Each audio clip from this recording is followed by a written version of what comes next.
Mga kapaglaom, maayong buntag kaninyong tanan.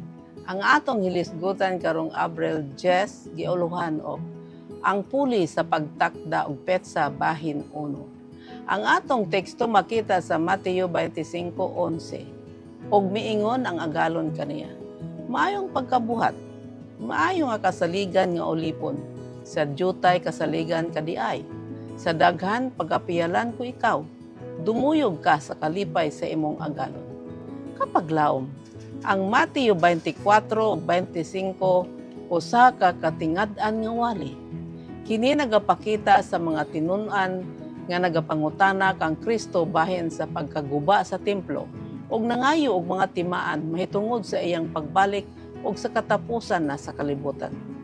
Sa klaro nga pagkasulti, ang tubag ni Hesus mahimong makapahigawad o frustrating. Tungod sa usa ka butang, iyang gihatag ang listahan sa mga timaan nga magaabot sa matag kaliwatan sama sa mga gubat, sa mga linog, sa mga kagutom, ug nagapadayon sa pag-ingon nga dili pa kini maong katapusan nga ang tanan niini mao lamang ang sinugdan sa mga kasakit. Mateo 24:6-8. Luwas pa niini gisagol ni Hesus ang tanang panghitabo nga adunay kalabutan sa pagkaguba sa Jerusalem niadtong AD 70 ug ang ikaduhang pag-ani. Ug kon kana dili paigo, iyang gisultian sila nga wala ni bisan kinsa luwas sa Dios ang nakahibalo sa panahon sa panghitabo. Verse 36. Gitapos ni Hesus ang iyang presentasyon bahin sa hangyo sa timaan uban sa tambag nga, busa pagtukaw kamo kay wala kamo mahibalo kung unsa ang adlaw moabot ang inyong Ginoo. Verse 42. Maayo pa unta kung nag-ingon siya og ayaw kamog kabalaka bahin sa panahon. Niadto nga punto sa iyang wali, mipadayon si Hesus lampas sa iyang mga timaan ngadto sa iyang gikinahanglan nga isulti sa iyang nangandoy nga mga tinun-an ang iyang katapusan sa labing dali nga panahon.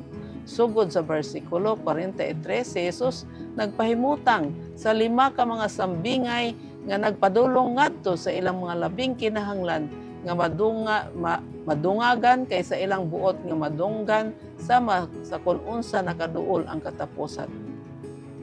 Ang naunang sambingay sa versikulo 44, nagasulti kini sa pagbantay tungod kay wala man sila mahibalo sa panahon sa ikaduhang pag-ani.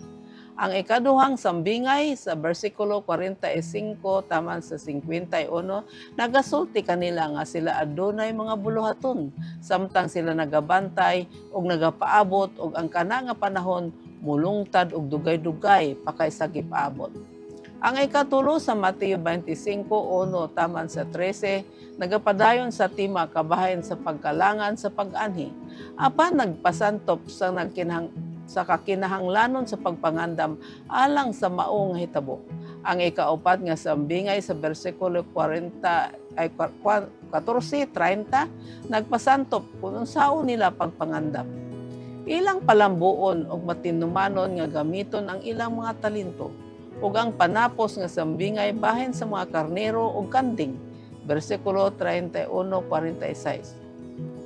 Tin-aw nga nagasulti sa kamahinungdanon nga kinaiyahan sa ilang mga pagbuhat samtang sila nagpaabot ug nagabantay. Mga kapaglaom, sa laing pagkasulti gidirekta ni Hesus ang tibuok nga diskusyon gikan sa kahinam bahin sa panahon ngadto sa presente nga buluhaton.